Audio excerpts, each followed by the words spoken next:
सबसे पहले मैं आप लोगों से पूछता हूँ, आप लोगों ने मेरी वीडियो को क्यों प्ले किया। ऑफ कोर्स इसकी मेन वजह मेरा थंबनेल बना।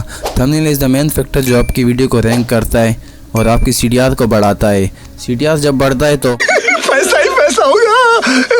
चलो छोड़ो इस बात को। तो मैं आज आपको एक इस तरह का प्रोफेशनल थंबनेल बनाना सिखा दूंगा, वो भी बिना किसी सॉफ्टवेयर को डाउनलोड किए। इसी वीडियो के डिस्क्रिप्शन में आपको एक लिंक मिलेगा, आप उसे ओपन करके आप सीधा इस वेबसाइट पर पहुंच जाएंगे। पहुंचने के बाद आपको सामने की तरफ न्यू प्रोजेक्ट पर क्लिक करना होगा। क्लिक करने के बाद आपको साइज में यूट्यूब थंबनेल को सेलेक्ट करके ट्रांसलेट पर रख के क्रिएट कर देना होगा। क्रिएट करने के बाद अब आपको यहाँ पे अपने उन फाइलों को इम्पोर्ट करना है जिसको आप अपने थंबनेल में यूज़ करना चाहते हो। तो मैं यहाँ पे अपना सबसे पहले बैकग्राउंड को इंपोर्ट करता हूँ और इंपोर्ट करने के बाद मैं इसे एडजस्ट करता हूँ अपने थंबनेल के अकॉर्डिंग।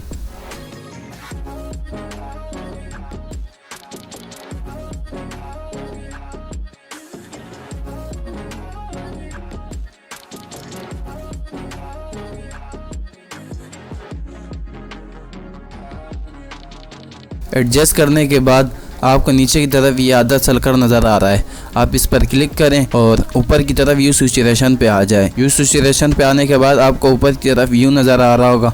आप इसे अपने थंबनेल के अकॉर्डिंग यहाँ पे अपना कलर रख सकते हैं। तो मैं अपने थंबनेल के अकॉर्डिंग यहाँ पे एक कलर रखता हूँ। कलर रखने के बाद आपको नीचे की तरफ सैचुरेशन पे आ जाना है। सैचुरेशन बेसिकली आपके कलर को एडजस्ट करता है। आपको ज़्यादा करना है तो ज़्यादा कर लेना अपने कलर को, अगर कम करना है तो कम कर लेना। मैं यहाँ पे थोड़ा सा कम करता हूँ और नीचे की तरफ लाइटनेस में आना है, अपने थंबनेल के अकॉर्डिंग लाइटनेस रख देना है। अब आपको बाकी के PNGs को यहाँ पे इंपोर्ट करना है जिनको आप अपने थंबनेल में यूज़ करना चाहते हैं। तो मैं अपने बाकी के PNGs को यहाँ पे इंपोर्ट करता हूँ और उनको अपने थंबनेल के अकॉर्डिंग एडजस्ट कर लेता हूँ।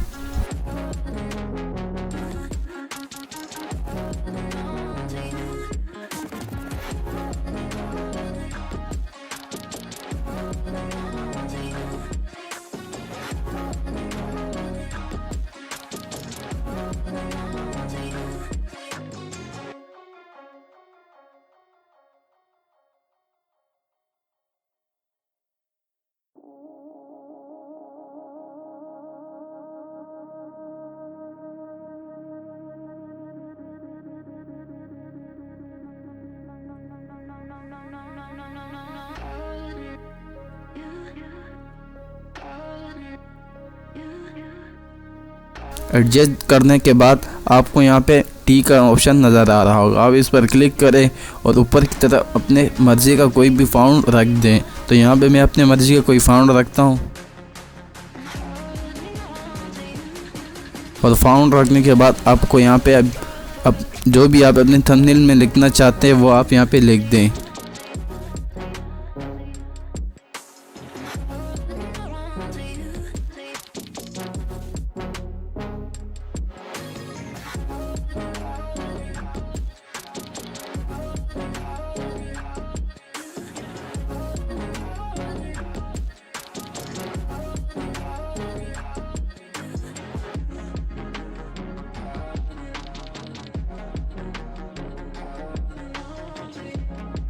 और अब आप अपने उसी टेक्स्ट लेयर को सेलेक्ट करें और Ctrl+C करके कॉपी करें और Ctrl+V करके पेस्ट कर दें और उसके बाद अपने लेयर को ऊपर वाले को पकड़ें और इसको नीचे कर दें, ये डबल हो जाएंगे। और उसके बाद उसके नीचे वाले टेक्स्ट में आप जो भी लिखना चाहे वो लिख दें। तो यहाँ पे मैं अपनी मर्ज़ी का कोई भी टेक्स्ट लिखता हूँ।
लिखने के बाद आपको फिर दोबारा वैसे ही करना है। अपने एक लेयर को सेलेक्ट करना है, उसे कंट्रोल C करके कंट्रोल V कर देना है, तो ये दोबारा कॉपी पेस्ट हो जाएगा।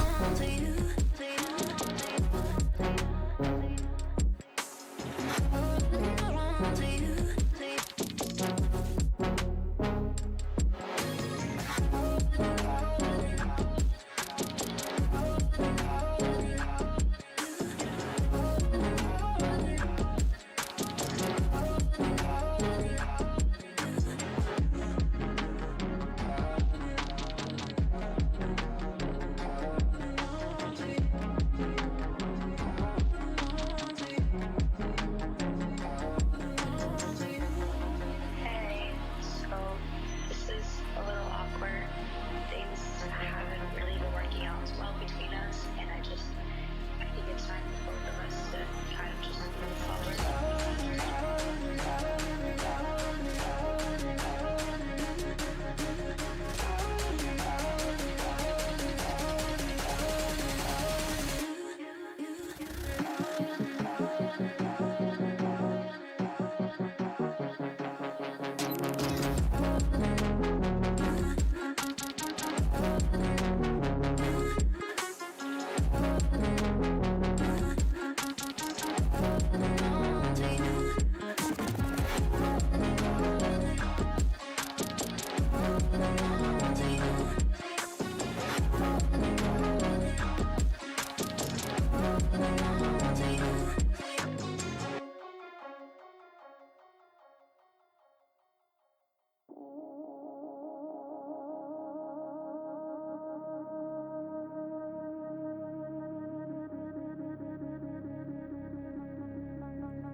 जब आप अपने सारे टेक्स्ट लिख दें तो वन बाय वन अब हम इनको एडिट करेंगे। तो सबसे पहले हम अपने पहले को सेलेक्ट करते हैं। सेलेक्ट करने के बाद नीचे की तरफ इफ़ेक्ट्स पे जाते हैं। इफ़ेक्ट्स पे जाने के बाद आपको ग्रेडियंट में चला जाना है। ग्रेडियंट में जाने के बाद अब यहाँ आपको राइट साइड पे सर्कल नज़र आ रहा होगा, आप इस पर क्लिक करें। क्लिक करने के बाद अब आपको यहाँ पे अपनी मर्ज़ी का कोई भी ग्रेडियंट सेलेक्ट करना होगा। अगर आपको ये ग्रेडियंट आपके फ़ोटो पे भी शो नहीं हो रहे हैं, वीडियो के एंड में आपको बताऊंगा कि आप ये किस तरह ले सकते हैं फ़ोटो पे।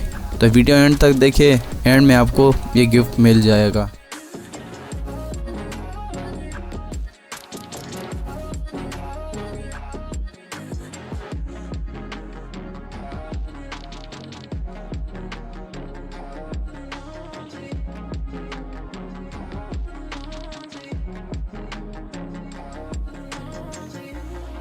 Hey, so this is a little awkward. Things haven't really been working out as well between us, and I think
और उसके बाद अब आपको अपने मनी वाले PNG को सेलेक्ट करना है और सेलेक्ट करने के बाद आपको ऊपर की तरफ फ़िल्टर का ऑप्शन नज़र आ रहा है, आप उस पर क्लिक करें। क्लिक करने के बाद नीचे की तरफ ब्लर पर आ जाए।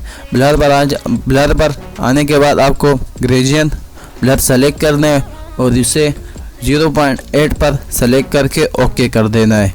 ओके करने के बाद अब आपको अपने मेन PNG को सेलेक्ट करना है, यानी अपनी पिक्चर को सेलेक्ट करना है। सेलेक्ट करने के बाद आपको नीचे की तरफ आधे बॉक्स पर आ जाना है। आधे बॉक्स पर आ जाने के बाद आपको ऊपर की तरफ यूज सैचुरेशन पर क्लिक करना है और इसे अपने बैकग्राउंड के अकॉर्डिंग एडजस्ट कर लेना है। Hey, so this is a little awkward. Things haven't really been working out as well between us, and I think it's time for both of us to kind of just move forward.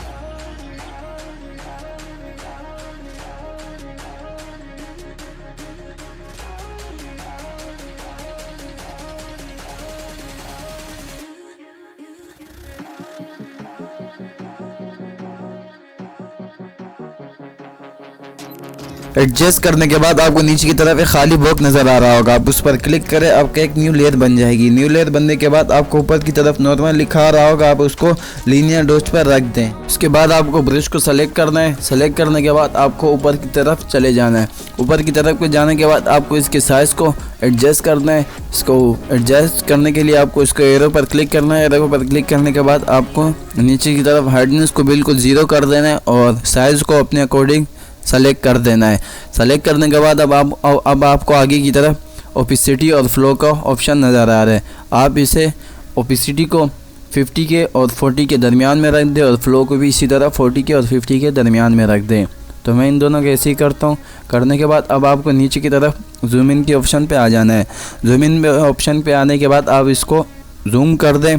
Zoom करने के बाद अब आपको यहाँ पे अपने उस colour को सेलेक्ट करना है जिसमें आप ग्लो देना चाहते हैं। तो मैं यहाँ पे अपने थंबनेल के अकॉर्डिंग एक कलर सेलेक्ट करता हूँ और अपने थंबनेल में ग्लो ले आता हूँ।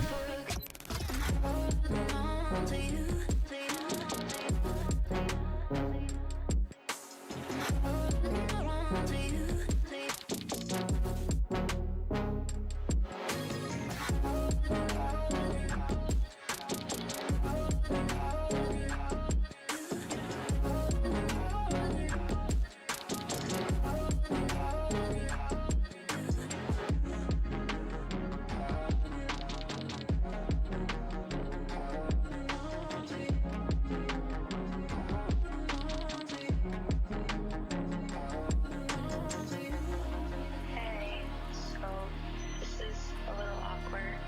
Things haven't really been working out as well between us, and I think it's time for both of us to kind of just move forward.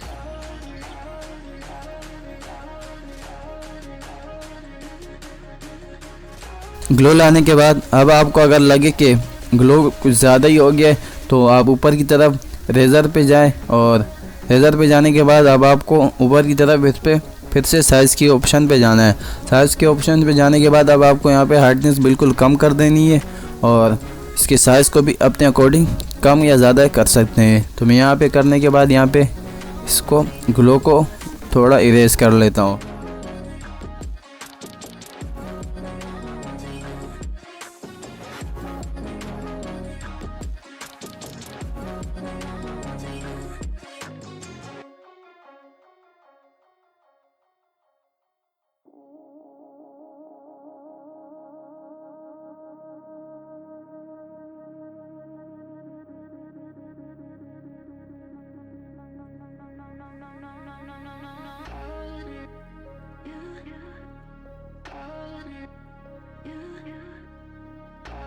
Erase करने के बाद अब आपको दोबारा से नीचे की तरफ खाली बॉक्स पर क्लिक करना है और एक नई फाइल बना दें, एक नई लेयर बना दे दी है। बनाने के बाद अब आपको उसको सेलेक्ट करना है और उसको भी लीनियर डॉट्स पे रख देना है। लीनियर डॉट्स पे रखने के बाद अब आपको कलर वाइट सेलेक्ट करना है।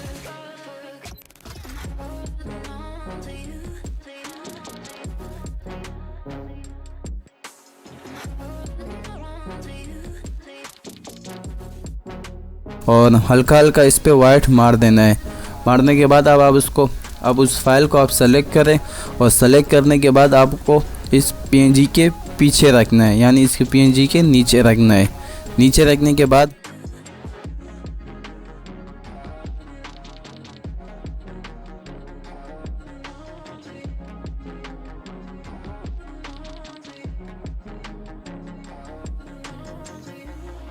Hey, so this is a little awkward.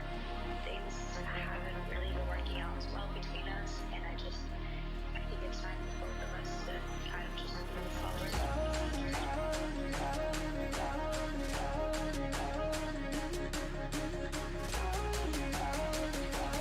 और उसके बाद अगर आप अपना लोगो भी लाना चाहते हैं तो उसको भी ले आके यहाँ पे एडिट करके रख दें। और फाइनली अब हम बात करेंगे कि हम यहाँ से एक्सपोर्ट कैसे कर सकते हैं। तो ऊपर की तरफ आपको फाइल लिखा हुआ नज़र आएगा, आप उस पर क्लिक करें। क्लिक करने के बाद आपको नीचे की तरफ एक्सपोर्ट एक्स पर आ जाना है। एक्सपोर्ट एक्स पर आने के बाद यहाँ पर आपको बहुत सारे फाइल के फॉर्मेट मिल जाएंगे। आप अपनी मर्ज़ी का कोई भी फॉर्मेट सेलेक्ट करके उसे यहाँ से एक्सपोर्ट कर सकते हैं। तो मैं यहाँ से PNG को सेलेक्ट करके यहाँ से एक्सपोर्ट कर दूँगा। तो डिस्क्रिप्शन में आपको एक लिंक मिलेगा, आप उसे ओपन करें, आप यहाँ पे सीधा पहुँच जाएंगे। पहुँचने के बाद आपको यहाँ पे सामने की तरफ डाउनलोड का बटन नज़र आ रहा होगा, आप इस पर क्लिक करें। क्लिक करने के बाद आपके यहाँ एक फ़ाइल डाउनलोड हो जाएगी। फाइल डाउनलोड होने के बाद आपको अपने फोटोपी पे आना है। फोटोपी पे आने के बाद आपको नीचे की तरफ इफेक्ट्स में आ जाना है। इफेक्ट्स में आने के बाद आपको ग्रेडियंट में आ जाना है। ग्रेडियंट में आ जाने के बाद आपको राइट साइड की तरफ एक बॉक्स नज़र आ रहा होगा, आप उस पर क्लिक करें। क्लिक करने के बाद आपको ऊपर की तरफ एक एरो नज़र आ रहा होगा, उस पर क्लिक करें। क्लिक करने के बाद आपको दूसरी नंबर पर लोड ACL पर क्लिक करना है और इधर अपने उसी फाइल को यहाँ पे इंपोर्ट करना है जिस फाइल को आपने डाउनलोड किया है। तो मैं यहाँ पे अपनी उसी फाइल को यहाँ पे इंपोर्ट कर देता हूँ। और इंपोर्ट करने के बाद आप यहाँ पे चेक कर सकते हैं कि ये सारे ग्रेडियंट यहाँ पे ऐड हो गए और सक्सेसफुली वर्क कर रहे हैं।